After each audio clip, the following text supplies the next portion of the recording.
Chers bien-aimés dans le Seigneur, les fils et les filles du royaume, toujours et encore votre chaîne, Rassemblement des Saints, toujours Rassemblement des Saints, Makambwanga Nanzam. Oh bien-aimés des Seigneur, soyez richement bénis, richement bénis. Bien-aimés, aujourd'hui, nous allons toucher un verset biblique qu'on va expliquer dans l'ensemble, un verset biblique qui sème beaucoup de controverses, voilà. Un verset qui sème beaucoup de controverses, mais avec la petite grâce que Dieu nous a donnée, on va éclairer le verset. Bien-aimés, abonnez-vous massivement à la chaîne, Rassemblement des Saints, en mesure de recevoir les enseignements sur le point de la doctrine. Et le sujet que nous allons développer aujourd'hui, nous avons tiré ça dans le livre de 1 Corinthiens chapitre 11, le verset 5. 1 Corinthiens chapitre 11, le verset 5. Là où il est écrit, toute femme au contraire qui prie ou qui prophétise, la tête non voilée, déshonore son chef. C'est comme si elle était rasée. Le verset 6, on dit, car si une femme n'est pas voilée, qu'elle se coupe aussi les cheveux. Or, s'il est honteux pour une femme d'avoir les cheveux coupés ou d'être rasée, qu'elle se voile. La parole du bon roi. Bien-aimés du Seigneur, là où il y a les enfants de Dieu, il y a déjà les acclamations. Nous aimons Jésus. Bien-aimés de le Seigneur, ça c'est l'apôtre, c'est le fondement des apôtres. On dit toute femme au contraire. Ah, donc c'est-à-dire c'est le contraire de l'homme. Donc l'homme et la femme, dans la présence de Dieu, doivent au fait avoir la forme différente. La manière dont l'homme se présente devant la femme, devant Dieu plutôt, doit être le contraire de la manière dont la femme se présente devant le Seigneur. Donc, en venant devant le Seigneur, dans la prière ou par la prophétie, bien-aimé du Seigneur, il faudra que la femme puisse avoir une forme qui est contraire à l'homme. La position qui est contraire à l'homme. C'est ça. L'homme ne peut pas couvrir sa tête parce qu'il est créé à l'image de Dieu comme il est écrit dans la parole de Dieu. On dit l'homme qui prie, la tête voilée, déshonore son chef. Donc, lorsque l'homme se présente devant le Seigneur dans la prière et dans la prophétie, il ne peut pas couvrir sa tête. Mais chez la femme, c'est le contraire. Donc, nous comprenons tout simplement que lorsque la femme vient dans la présence du Seigneur, la Bible lui demande, lui exige d'être voilée. Donc, une femme qui prie le Seigneur sans être voilée, une femme qui prophétise sans être voilée, déshonore son chef. Dans d'autres contextes, c'est une femme impolie qui manque du respect à son mari et qui manque du respect aux anges et qui manque du respect au Seigneur. Au Seigneur. Nous voyons dans la majorité des églises, la femme vient dans les lieux de culte, la tête non voilée, la tête non couverte. Et le pasteur lui dit, le fait déjà que toi tu as les cheveux là, c'est déjà le voile pour toi. Pourquoi? Parce qu'il est écrit dans 1 Corinthiens chapitre 11, le verset 15, mais que c'est une gloire pour la femme d'en porter parce que la chevelure lui a été donnée comme voile. C'est le verset là qui a tué nos bien-aimés là. C'est le verset là qui a voilé nos bien-aimés. Le diable les a voilés pour qu'ils ne puissent pas comprendre la splendeur de l'évangile. Or, en lisant ce verset, si nous prenons le verset 14, la Bible dit, la nature elle-même ne vous enseigne-t-elle pas que c'est une honte pour l'homme de porter le long cheveu? C'est-à-dire, l'apôtre Paul s'est référé à la nature pour appuyer son enseignement. En ce qui concerne la nature, la femme a des longs cheveux. L'homme n'a pas réellement des longs cheveux. Et c'est une honte pour un homme d'en avoir. Ça, c'est la nature. La nature vient pour confirmer l'enseignement. Mais ce n'est pas que les cheveux là sont considérés, voilà, comme le voile que la femme doit emmener devant le Seigneur. Non, c'est faux. Remarquez, frère. Si nous prenons les cheveux comme étant le voile, nous devons prendre le verset 15 pour essayer de comparer le verset 15 avec le verset 4, plutôt le verset 5 à 6. Écoutez, considérons d'abord le voile comme étant le cheveu comme ça. Comme les pasteurs ont laissé les femmes avec les cheveux seulement comme ça, sans être voilées, pour eux, c'est déjà le voile, parce que la nature nous enseigne. Or, nous avons déjà expliqué là-dessus. Revenons ici, le voile, c'est les cheveux. La Bible dit, si une femme n'est pas voilée, ça veut dire quoi? Comme le voile, c'est les cheveux, ça veut dire que si une femme n'a pas de cheveux, si une femme n'est pas voilée, donc si une femme n'a pas de cheveux, voilà, qu'elle se coupe aussi les cheveux. Qu'elle se coupe aussi les cheveux. On commence à comprendre que l'écriture aussi n'aura plus de sens. Ça n'a plus de sens. Une personne qui n'a pas de cheveux, elle va encore couper les cheveux comment? La Bible ajoute encore, s'il a honte pour une femme d'avoir les cheveux coupés, qu'elle se voile. Oh. Donc on commence à comprendre, il y a les cheveux, il y a le voile. Dans les cheveux, c'est le voile naturel. Mais ce n'est pas le voile là que la femme doit se présenter devant le Seigneur. Non. En ce qui concerne la nature, Dieu lui a donné les cheveux comme ça. Maintenant, lorsque la femme vient dans la présence de Dieu, il doit chercher à couvrir sa tête. Parce que la nature, c'est déjà un enseignement que la femme doit mettre dans sa tête, qu'en marchant dans la nature comme ça, Dieu n'a pas permis que je puisse avoir la tête chauve comme ça, que je puisse avoir les cheveux. Voilà pourquoi quand je viens dans la présence de Dieu, je dois mettre sur ma tête le voile. C'est un enseignement que la femme doit mettre dans sa tête. L'homme maintenant, c'est le contraire. En marchant dans la nature, c'est une honte que je puisse avoir des longs cheveux. Voilà pourquoi quand je viens dans la présence du Seigneur, je ne peux pas voiler ma tête. Je dois laisser la tête comme ça. C'est ça l'enseignement de la nature. Oh, bien-aimés dans le Seigneur, venez écouter la chose. Écoutez la chose. Au racine des sœurs, bien-aimés dans le Seigneur, nous, au fait, on n'a pas fait les théologies, frère. Non, soyons clairs, soyons clairs. Si on veut arrêter les pasteurs qui n'ont pas fait les théologies, on va les enfermer soit dans les prisons, c'est nous autres là. On ira en prison. On ira là-bas pour rester là-bas. Parce que nous ne connaissons pas aller étudier les théologies comment. Nous avons reçu celui qui a plus que Salomon. Il s'est révélé en nous. Il nous a expliqué les contextes des Écritures. Et il nous a fait cette grâce-là. Bon, même si les gens ne nous acceptent pas, on ne demande pas aussi à tout le monde de nous accepter, parce que même Jésus-Christ n'a jamais été accepté chez tout le monde, mais nous prêchons seulement. Ceux qui sont les fils d'Abraham connaîtront que nous sommes sur le chemin de la vérité. Ceux-là aussi qui vont nous critiquer, nous on s'en fout. On ne s'emmerde pas pour ça. Donc, on commence à comprendre que lorsque la femme prie, ou elle prophétise, elle doit être voilée. Elle ne peut pas venir seulement comme ça, sans être voilée. Si elle n'est pas voilée, elle doit couper les cheveux. Donc, le contraire d'être voilée, c'est avoir les cheveux coupés. Parce que les chevelures, c'est une gloire pour une femme. Mais est-ce qu'on peut venir dans la présence du Seigneur avec la gloire? On doit enlever la gloire. Ou on doit cacher la gloire. Maintenant, la Bible dit, s'il est hanté, on commence à comprendre que, au lieu que la femme puisse avoir les cheveux coupés, naturellement, c'est une honte pour une femme d'avoir les cheveux coupés. C'est une honte. Pour une femme d'avoir les cheveux coupés. Donc, automatiquement, comme c'est une honte pour la majorité des femmes d'avoir les cheveux coupés, que dit la Bible? Je dois maintenant faire quoi? Couvrir ma tête. Si tu ne coupes pas ta tête, coupe tes cheveux.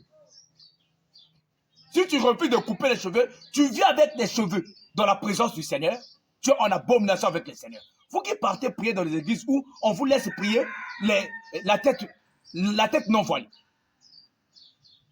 Pourquoi le pasteur n'arrive pas à comprendre que quand on parle de la nature, c'est un exemple que l'apôtre Paul a pris pour appuyer l'enseignement par lequel la femme doit être voilée. Tout ça parce que le pasteur, c'est un commerçant. C'est un star. C'est une star. Il fait un spectacle à cochon à manipuler. Là où les pasteurs sont des daddies, dans le sens que ce sont eux les gourous spirituels. Les miracles, ça m'a capable. Eh bien, ça m'a capable. Moi, personnellement, mon frère, pour être honnête, je vois des miracles dans ma vie. Hein. Je vois des miracles. Je vois des choses extraordinaires. Des choses extraordinaires.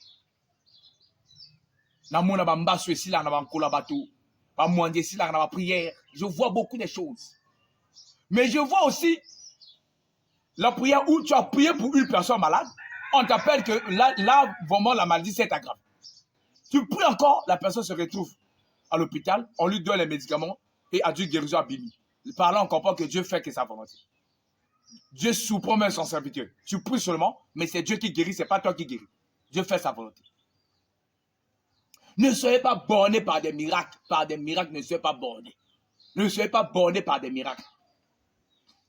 Il n'y a aucune personne sur la terre a la potentialité, il y a qu'au un miracle, tout le monde. Jamais. Même dans les familles des pasteurs, les gens meurent. Les gens tombent malades. Il n'y a que pas ceux qui sont à la pharmacie. Pourquoi? Parce que personne sur la terre a un monopole à un miracle, tout. Non. Toute personne peut être surprise. Le pasteur tombe aussi malade. Il prie comme ça, rien. Mais vous aimez seulement aller là où peut-être le pasteur vous fait des grimaces. Moi, je suis ceci.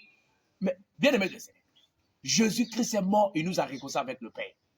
Par la foi, tu peux aussi faire des choses. C'est pourquoi suivez les hommes de Dieu qui ont la chose. Qui ont la chose. La sainte doctrine. Donc, toute femme qui prie la tête non voilée, elle est en abomination et déshonore son chef. Et automatiquement, la femme doit être voilée. Maintenant, toi qui pries dans les églises, on vous laisse prier la tête non voilée. Vous priez qui? Regardez. Moi, je suis l'apôtre majeur, mais tu laisses les femmes la tête non voilée. Toi qui es l'apôtre majeur, le verset de 1 Corinthiens 11 là, t'échappe. Pourquoi la nature, les chevelures lui a été donné comme voile. Tu t'es ombré là-dessus. Comme nous avons déjà dit. Si on prend seulement le verset 15, la chevelure comme voile, on ramène ça au verset 6. L'écriture n'aura plus de sens. Si une femme n'est pas voilée, qu'elle coupe aussi les cheveux. Si une femme n'est pas voilée, comme les cheveux c'est le voile, donc si une femme n'a pas de cheveux, parce que celui qui n'est pas voilé, comme les cheveux c'est le voile, c'est-à-dire celui qui n'est pas voilé, c'est celui qui n'a pas de cheveux. Qu'elle coupe aussi les cheveux. Oh, non. L'apôtre Paul parle des cheveux, il parle du voile. Il parle du voile. C'est ça. Mais l'homme, c'est le contraire. Nous voyons des hommes prier avec des chapeaux dans les églises. Les gourous prient avec des chapeaux. Ils couvrent sa tête avec des chapeaux. Ah, frère, dans le Seigneur. Vous voyez comment les gens font. Donc, bien aimés dans le Seigneur, abonnez-vous massivement à la chaîne Rassemblement des Saints. Entre parenthèses, fils des apôtres. Nous sommes les fils des apôtres. Le fils connaît le langage de son père. Comme nous autres là, nous connaissons les langages de nos pères. Lorsque l'apôtre Paul dit, ici, ce n'est pas le Seigneur, c'est moi. On connaît, ça veut dire quoi? C'est Dieu qui nous a interpellés, qui nous a expliqué ces choses. Cela ne veut pas dire que ce n'est pas le fondement. Parce que vous ne connaissez pas Paul. Vous ne connaissez pas Paul. Vous combattez même l'apôtre. Qui est Paul? C'est l'apôtre pour tous les incirconcis, c'est-à-dire pour toutes les nations. Quiconque rejette Paul par son orgueil ne sera jamais sauvé. Toute personne qui prêche Christ chez les nations, il doit parler de Jésus selon le modèle que le Seigneur Jésus-Christ a confié par l'apôtre Paul. Même les pierres ont reconnu cette grâce-là. Donc va envers les nations pour leur donner le modèle. Mais vous attaquez encore Paul. Il y a des églises qui pour eux, l'apôtre Paul n'a pas de place. Mais vous prenez encore les épîtres de Paul pour dire qu'il n'y a donc aucune condamnation. C'est là où vous faites l'argent. Vous expliquez même mal cette écriture. Il n'y a donc aucune condamnation pour ceux qui sont en Jésus. Maman, mon bon nom est mati. Maman, mon bon nom est avancé. Aucune condamnation, maman. Quelle est la bouzoba? Au conflaté, maman, parce qu'il est borné par la richesse. Comme une pierre qui s'est léquée, trop passe léquée, trop n'ouyazo mona, trop mota passe. Et nakata sushi ana posé au gamwa, mon bon est mati. Maman, je te dis, mon bon est mata ou pas. Si tu n'es pas en Christ réellement, tu es toujours condamné. Mon bon est mata, ça n'a rien à voir avec cette écriture de Romain là. Donc, bien aimé dans le Seigneur, Sortez dans les églises où vous priez la tête non voilée là. Sortez là-bas. C'est le manque du respect de la doctrine. Écoutez, le verset 10. C'est pourquoi la femme, à cause des anges, doit avoir sur la tête une marque de l'autorité dont elle dépend. Tu dois avoir une marque de l'autorité. Le voile dépend de toi. Quelque chose que toi, tu dois mettre sur la tête là, pour couvrir tes cheveux là. Parce que c'est une gloire. Tu ne peux pas présenter devant le Seigneur avec la gloire. Ça ne peut pas marcher. Tu dois couvrir ça. Tu dois couvrir ça. Mais vous priez où? Vous priez où? La nature elle-même vous enseigne, etc. La nature même vous enseigne, etc. L'apôtre Paul parle de la résurrection. Il dit, la nature ne vous enseigne pas que si tu prends quelque chose, tu sèmes et que c'est quoi. Il prend ça pour appuyer son enseignement. On prend l'exemple de la nature pour appuyer ce qu'on a dit. Pourquoi la femme doit mettre le voile sur sa tête? Parce que même la nature nous enseigne que la femme en marchant dans la nature, là, il a beaucoup de cheveux. C'est pourquoi dès qu'elle va arriver, dès qu'elle part devant la présence du Seigneur, elle doit être voilée. L'homme, sur la nature, ce n'est pas une gloire pour lui d'avoir des longs cheveux. Bon, les frères qui sont les stars, hein, comme les femmes, les frères. Mon frère, s'il te plaît, s'il te plaît.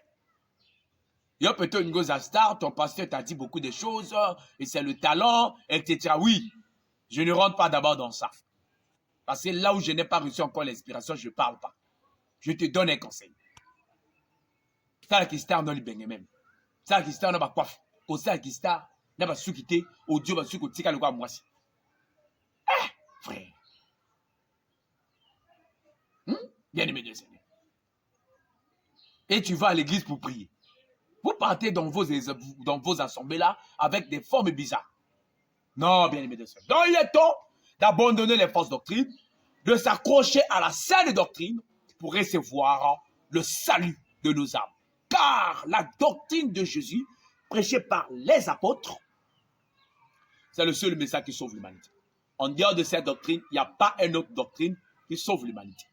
Voilà pourquoi la femme, à cause des anges, doit avoir sur sa tête une marque de l'autorité dont elle dépend. Parce que la nature nous enseigne.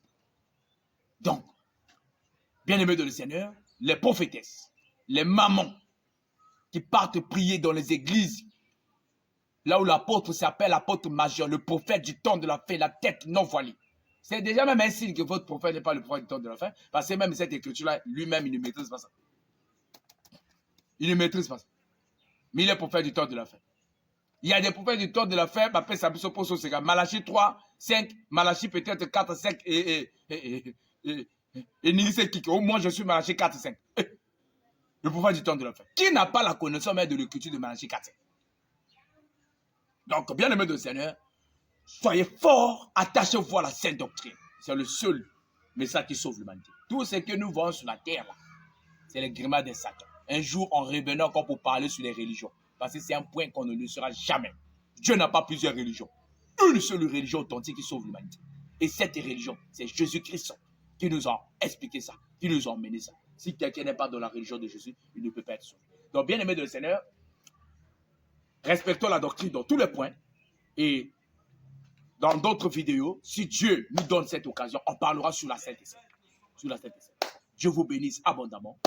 Abonnez-vous à la chaîne, abonnez-vous, partagez les liens, abonnez-vous, partagez les liens, posez vos questions, posez vos questions. Bon, ceux-là aussi qui vont nous insulter, Dieu vous bénisse aussi, que Dieu vous donne la grâce, que Dieu vous donne les yeux de voir la vérité en face, comme nous avons connu beaucoup, mais aujourd'hui nous sommes des frères, parce que c'est comme ça la vie c'est ça. Donc Dieu vous bénisse. Donc bien aimé de Seigneur, pour nos contacts, contactez-nous par nos numéros 06 803 53 57, 06 689 869 39 15 et appelez-nous. Donc 803 53 57, 869 39 15. Appelez-nous par ces numéros pour nous contacter. Dieu vous bénisse. Shalom, shalom. Merci.